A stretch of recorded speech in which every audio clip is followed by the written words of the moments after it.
Robert Basha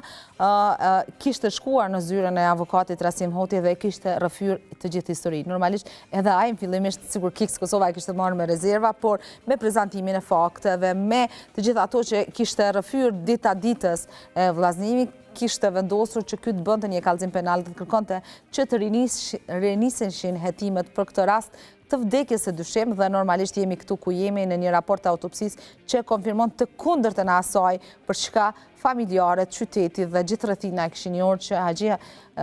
Hysen Haxhi Mustafa kishte vdekur nga vdekja natyrale, por në fakt ai ishte varur dhe ishte fshehur. Të gjitha detajet ishin fshehur nga familjarët. Arsyet sepse i kanë fshehur, normalisht ne nuk i dim. A kanë qenë arsye sepse nuk kanë dashur që të bëhet e madhe, që dikush nga familja e tyre